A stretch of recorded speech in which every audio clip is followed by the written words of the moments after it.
Hello, we are here in Hamburg in the Chess-Based studio, and our guest is Heine Nielsen, the second of world champion Magnus Carlsen, who's going to play a simul tomorrow in Hamburg. And we would like to use the opportunity to ask questions about the candidates tournament that is going to start in a few weeks' time on 11th of March in Moscow. And of course, we would like to know who you consider to be a favorite. Shall we go through the players in alphabetical order? Let's do that, but just to start, I would like to say that if you go back to, let's say, the last couple of candidates tournament, I think in London 2013, there was one clear favorite, Magnus Carlsen. I think basically if you looked at, let's say, the bookmakers' odds, they would say it was more likely Magnus Carlsen would win than any one of the others. So there was a clear favorite. Yes. Then a couple of years ago, they played in Hanti-Mansinsk, and at that point, it was quite less clear, I would say. But even so, I think at that point, Kramnik and Aronian was seen as quite the clear favorites. None of them actually won. But I would say 2 times ago, there was a clear favorite. Last time, there was 2 clear favorites.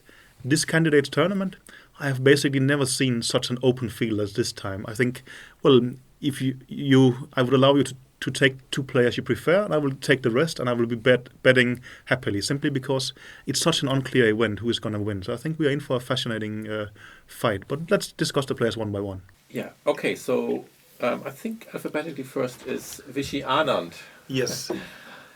How do you rate his chances? He was the surprise winner in Hanti-Mansinsk. It's true, he was a surprise winner in Hanti-Mansinsk. Well, first of all, Vishy Anand is a very good friend of mine and my old boss. I used to work with him for many years when he won the World Championships from, I think, 2007, 8, 10 and 12. And, Anand is a spectacular chess talent, maybe one of the best chess talents and best chess players ever. So, of course, he will always have a chance. It's true in Hanti-Mansinsk, it was a huge surprise he won. I think at that point, he was really into a slump playing-wise, and it was sort of considered that, his time has passed, and, no one really believed he had any kind of chance. I think the bookmakers was giving like 50-1 on him winning the tournament. But Anand is so good that, even though things were going pretty badly for him, he got a very good start, and suddenly he was back to the old Anand, and everything seemed to function for him. That can, of course, happen again. It's clear, I think he's 46 by now. He has definitely passed his prime.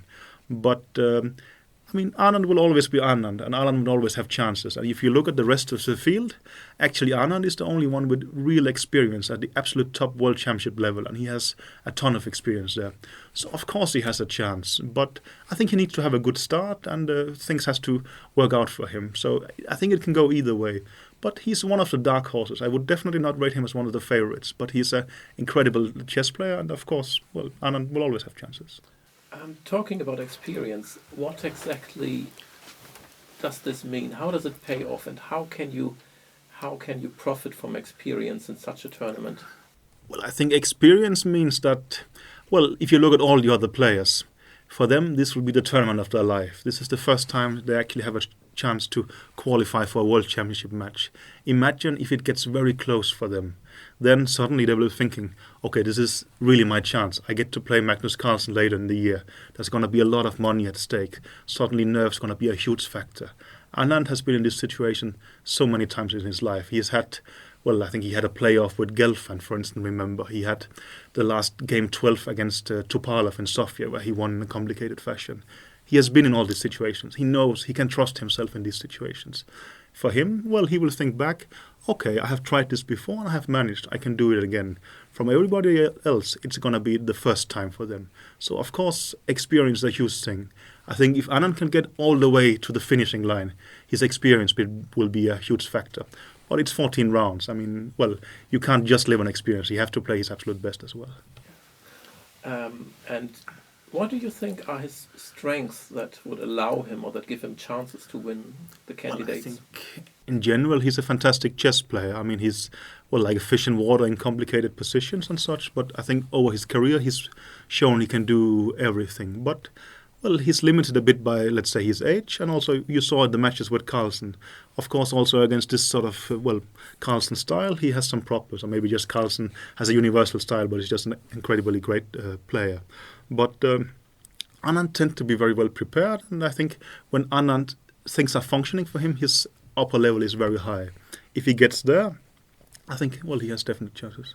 Okay, so now let's switch to the alphabetical number two, Levon Aronian, who was, as you said, a favorite in Kantiman Zisk, but now suffered a bit of a slump. Exactly. I would almost say that this slump might work out to his advantage. I mean, even if we go back to, I think, the World Championship tournament in 2007, Aronian was seen as the young challenger, but one of the favorites of the tournament. And actually, Aronian has been a favorite or expected to do very well in World Championship circumstances for quite a while, but he's basically always failed. I think, if anything, it's going to be an advantage for him that this tournament, for a change, he's not really seen as the favorite. He had a long slump. It's true he won St. Louis, but generally he had a long slump. And he's actually only in this tournament because I think he's the organizer's wild card. The tournament is organized in Moscow, but I think it's sponsored by Armenians. So Aronian is only here by a wild card. So I think the expectations on him will be lower, and somehow I think that can work out to his advantage. Aronian enjoys the reputation of being a kind of artist type of chess player. Do you think this can be to his advantage, or do you think such a long, strong tournament is not suited for artistic types? Well, I think it's a nice image he has there in a way, but we should not underestimate that Aronian is, I think, a very hard worker. Aronian is very well prepared in the openings. I'm pretty sure we will see him from his best side there. I think he understands that, well, it's about time he performs in this event, so I'm sure he's going to be very well prepared there. When you think in this kind of artist way, I would say that Aronian may be like Carlsen. He has this advantage that he doesn't necessarily need to have an opening advantage to win the game. He's capable of outplaying his opponent in unclear position or even at times dubious positions. So I think he has this strength. So you can argue, why can't he succeed if he has great openings and he can even outplay players when he doesn't get his openings? And I would say probably he has to handle his nerves, because I think the World Championship is very important for him. He wants to do well. He's a big hero in Armenia, and if he gets to a match, he's going to explode. I think he really would like that, but when it's something that you really would like, you also get very nervous. So I think he really has to handle the mental side of the game to succeed. Mm-hmm. Okay, let's talk about Giri. Very solid player. Mm-hmm. Didn't lose a game. The only player who didn't lose a game in the Grand Chess Tour. For sure. How do you rate his chances? I think Giri is going to do quite well in this tournament, but I think the maybe thing you mentioned, his solidity, which to an extent is his strength, is also his weakness in this tournament. To win the candidates tournament, I don't know. I guess you need something like +4 at least. Giri is the type who will be extremely solid and maybe win 1 or 2 games. And you saw on the Grand Chess Tour, it's true, he didn't lose any games, but he didn't win the tournaments either. And somehow it didn't turn out to be quite enough. I think what everybody expects is Giri to show up with excellent preparation. He's going to be very solid, but it's not going to end up with enough wins for him to win the tournament. But he needs only, I think, a bit of luck. Let's say also he will play someone who's pushing a lot like Topalov, and maybe then he will counter. And, if he gets a good start and someone pushes him, he might actually sort of manage to win the event. But in general, I would say Giri is the kind of type of player. He needs someone to push him in order to be able to win this event. And I think this is going to be, it's going to put quite a hindrance on him. I'm sure he's thinking the same and he's going to force himself. But I think when he comes under pressure, he will most likely sort of get to his natural style. And his natural style is extremely solid.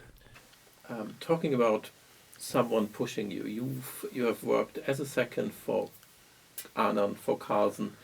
Is it possible to influence the style or the approach of a player during a tournament and say, for instance, to give Giri advice or bring him to...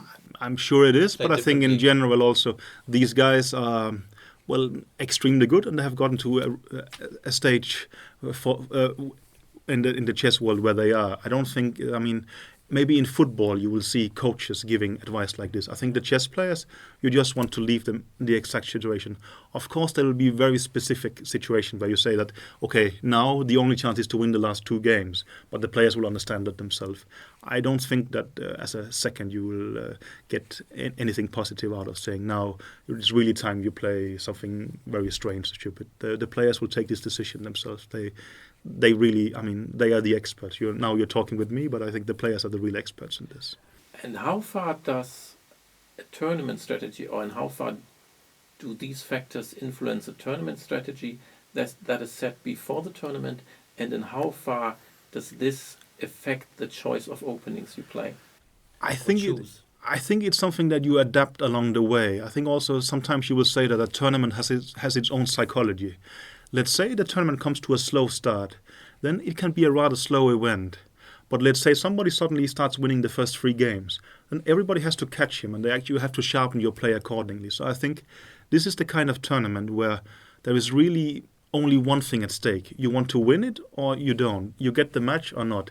It's not like, I think, being second makes a lot of difference from these guys. They want to play the World Championship match.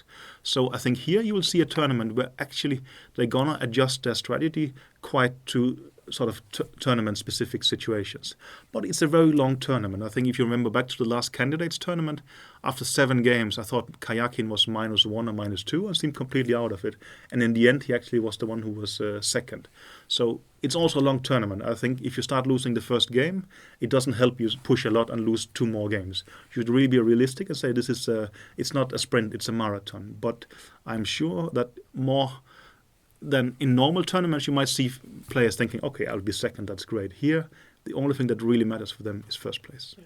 Talking about winning streaks, Caruana comes to mind. Yeah. How do you rate his chances? I think I messed up the alphabetical order. I'm afraid you did, yeah. And that is forgiven. Yeah. But then, well, Caruana, I think if you go a year back, Caruana would be seen as the favorite, right? He has this fantastic tournament in St. Louis, winning 7 games. Yeah. Closing in on Magnus rating-wise, and also if you looked at the games, Caruana was spectacular at that point. Then he had a rather long dry spell, but recently you saw in Weigense, he was having the lead, then Carlsen overtook him, and in the end, it's true, Carlsen ended 1 point ahead of him, but it was mainly because Caruana gambled a lot in the last round. So I think he's in quite decent shape at the moment. Also, well, he has a new manager, Lawrence Trent, and he has a new second, Rustam Kasimdzhanov, which I have a lot of respect for, and I used to work with him in Anand's team.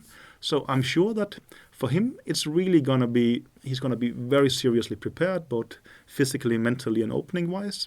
And can he get back to his top level? He would be the favorite, I would say. But, it's always difficult to say, and he's very young. He's I don't know if it's Himagiri who's the youngest player, but but still he's very young.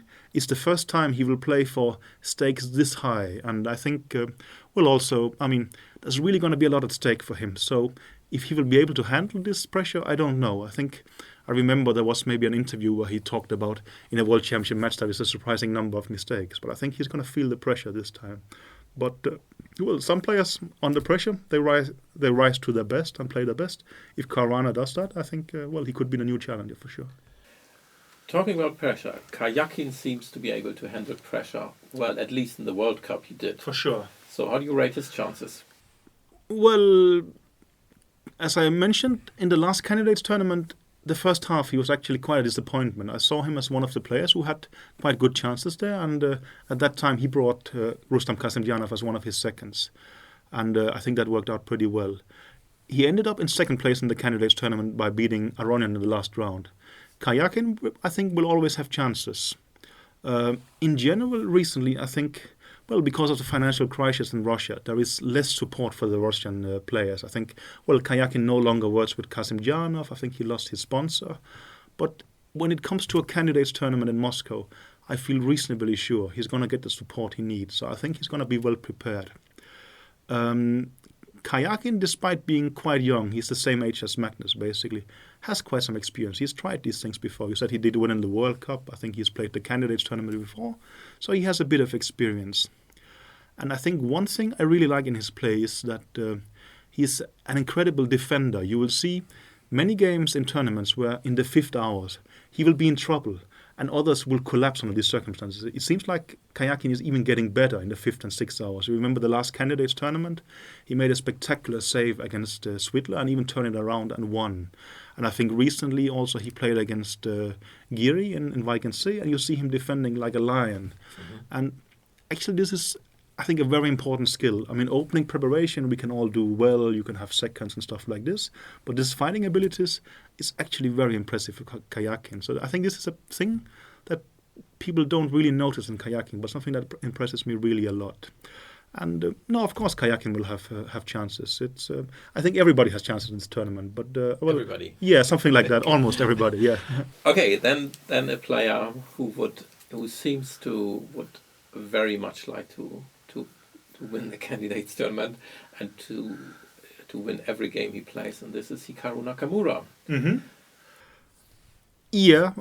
Again, if we go back some years, I think people would say, well, even Kramnik said in some famous interview, he said, of course, Nakamura can become the world champion if we all quit, but else not. It's generally has been seen, Nakamura, fantastic player, very interesting and funny, but world champion quality, no.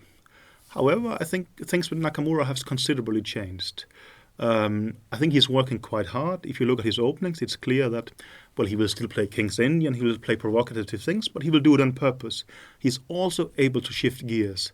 Let's take some games with black against Magnus Carlsen. He will play the Queen's Gambit decline and do quite well and make some draw. With white, he starts playing the Catalan. It's a very positional opening, and he's obviously into modern theory, sometimes even ahead of modern theory. This sort of Nakamura being completely unprepared and just doing Queen H5, that is certainly a thing in the past. He's a serious professional player with serious preparation, and that should definitely not be underestimated.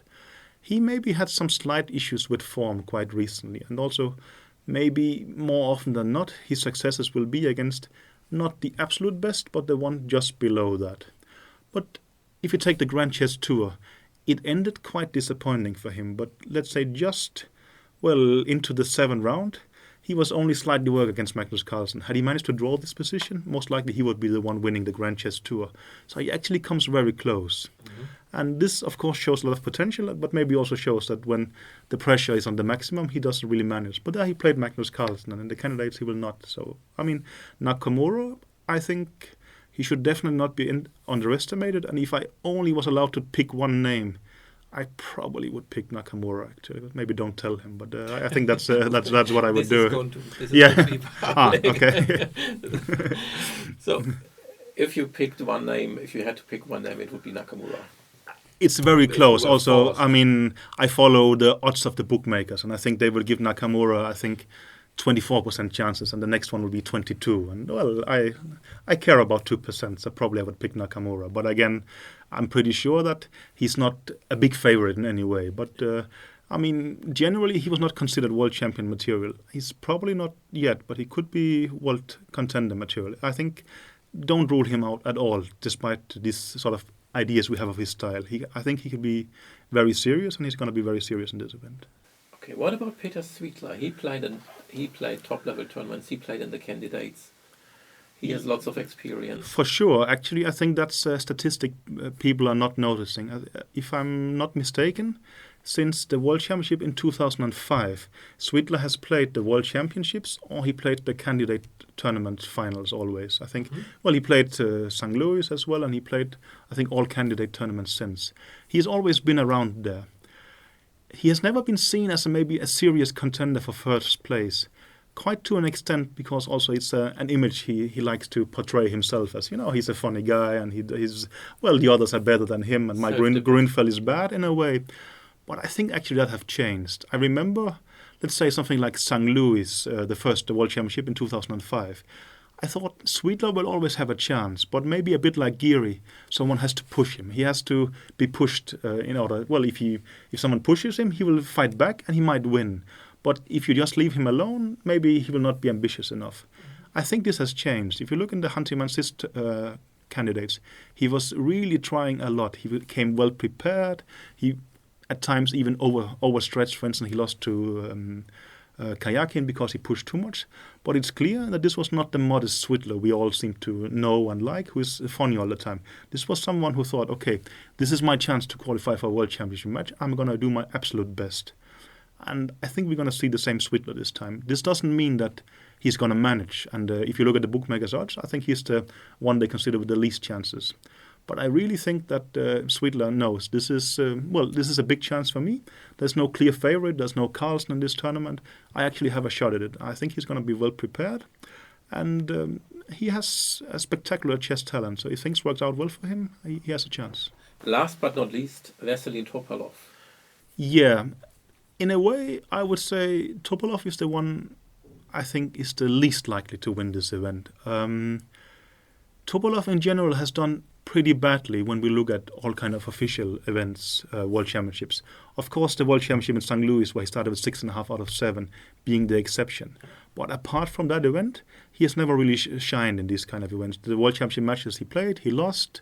Knockout events, he was quite often the favorite, got knocked out pretty early and so on. He hasn't really done well under this kind of pressure.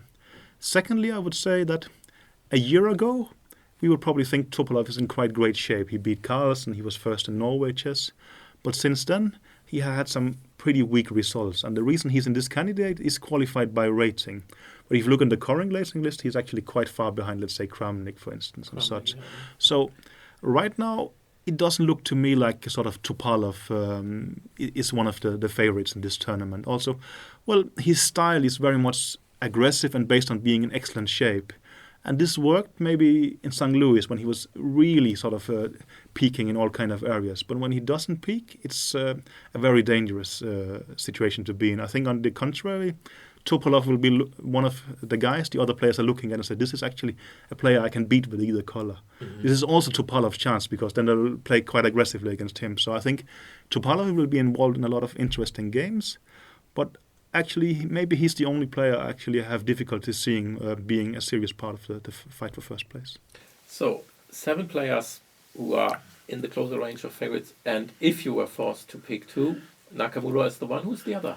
I don't know. I mean, I think it's obvious if you take the favorites, I would say it's Nakamura, Caruana, Aronian, maybe also Kayakin, something like this. And the others, somehow, I would say maybe more outsiders in a way. So, I mean, when I mention Nakamura, we're talking about I will give him 1% more than the others or something like that. Well, you had to pick a name. I picked that one. But if you asked me in 10 minutes, maybe I've changed my mind that it could be one of them instead. You mentioned the bookmakers. Who do the bookmakers favor? Well, they have Nakamura as the favorite, but by, I think, a very, very small margin. I think it's Nakamura, Caruana, and if I remember correctly, then probably, is it Kayakin and Aronian as well, maybe Giri too. It's actually a very, very close field, and that's what I think makes this candidate tournament so exciting. There's no clear favorite. There's no one who can really expect to win this event. The one who wins this, it will feel like, wow, I mean, I made almost a sensation here. It's not like Carlsen is going to win the candidates, or last time maybe Aronian or Kramnik. It's a completely open field, and that makes it extremely sort of interesting to follow. Okay, and who would be Carlsen's favorite? I mean, who would be the player where Carlsen, to which Carlsen would say, oh, this is the player I would like to play against the world champion. I would like to play the world championship against, and this is the player I would not like to play the world championship that sounds against. I mean, as you said, he's here in Hamburg tomorrow. I think you should ask him instead. I think, for me, I'm actually just going to enjoy the candidates tournament, and you can almost say it's a pity that he has to play the winner, because the winner will come with a very positive emotion. But that's how it should be. A candidates tournament is to defining who should challenge who will be the worthy challenger of the world champion. And I think right now, whoever wins, it's great. And if you start thinking, maybe he has slightly better chances against this, you also start to be scared. I mean, you're Magnus Carlsen. You are by far the highest-rated chess player in the world. You are winning most events. I think to get into this kind of frame of mind, I would rather play him than that. Why would you do that? You are the best player. I think whoever Carlsen plays in this match, the opponent will, of course, have chances. Everybody has chances in the match, but it's clear that I think Carlsen will be the favorite, and I very much hope that's his attitude, that, let the best man win, and then I will try and beat him in the match afterwards. Okay, something more general about the candidates. This is a special tournament, and in how far do past experiences, past successes play a role? Well, it does to an extent, but also in this tournament you will see, I think, 7 players who hadn't had a lot of experience or successes in candidate tournaments, and then you will have Anand, who had a lot of experience, but also, he's lost a couple of matches recently. I mean, everybody will have to win this kind of candidates tournament at some point, so I think, Anand will have an advantage in experience, but also maybe, when you tried it so many times, it doesn't feel like something special. So I simply doubt that. All the other 7 players are actually rather equal in the experience field in this area. So I think it's only Anand who sort of springs out in that way. And I think for the rest, I mean, we could very easily see a race between 2 players who has never been in this situation before, and they're going to be extremely nervous. And the one who holds up best is going to be the challenger. Okay, and last question, final question. The Candidates is a very special tournament, and what is the very specialty a player needs to win this Candidates tournament? They are all excellent players. They are all capable of winning it. They have won so many events in the past. But what is special about winning the Candidates? What do you need? Well, I think in a close field like this, maybe even you need a bit of luck. You saw last time Anand played a fantastic tournament, but he started by beating Aronian, who's always a difficult opponent in the first round. I think for anyone in this field, if they get off to a great start, they could easily win it in a way. I mentioned experience a lot. I think that's important, but I think, somehow you need to be able to cope with all the pressure. And it's very important to stress, this is not a normal tournament. This is something that these 8 players has been thinking on for a long time. This is really sort of a key thing in their career. If you qualify for a World Championship match, suddenly you're just one step away from being historic. And I think that's something that they all going to care a lot about. So they have prepared much harder for this than normal. They will bring more seconds than normal. And that means also there will be more pressure than normal. And I think those who can cope with the pressure is the one who is going to prevail here. They are all 8 very great chess players, but it's going to be those who can keep performing at their usual level or even better, despite this being extremely important. Coping with pressure, what would you advise as a second to a player how to cope with this extreme pressure? Because sometimes this extreme pressure stifles people. They are blocked, they are hammed, they cannot play creatively. Is there an advice you could give as a second how to cope with that pressure? How to make this pressure stimulate you instead of hindering, blocking you? I think you should expect it and try to cope with it. But I think this is not something you can train. I mean, you cannot simulate that now you are in round 13, and if you do it well, you're going to qualify for a World Championship match. It doesn't work like that. I think you should just expect it, and if you get in the situation, we'll try and enjoy it, because it's also an extremely unique situation that, of course, you're going to be nervous, but this is also going to be a defining moment for the rest of your life. So try and do your best. And I think, you have to tell yourself, sure, I'm going to be nervous, sure, I'm going to make some mistakes, but I'm going to do my best. So just try and expect it and don't panic. I think that's the only thing you can rather do. But I think sort of it's not something you can prepare yourself for, because it's going to be different anyway. I mean, you can try and think it through, you can do some mental exercises, but I think when you sit there and suddenly things are real, okay, I think you're going to forget these things, and you're just going to go back to your basics and do your best. And it's going to be unpleasant for the guy who's sitting in this situation, but even so, I think most of us are going to envy him, because he's going to be very close to qualifying for a match. Okay, thank you very much for these interesting insights, and let's hope for an interesting and exciting Candidates tournament in which almost 8 players can win and have reasonable chances to win. Thank you very much. You're welcome. We're looking forward to it.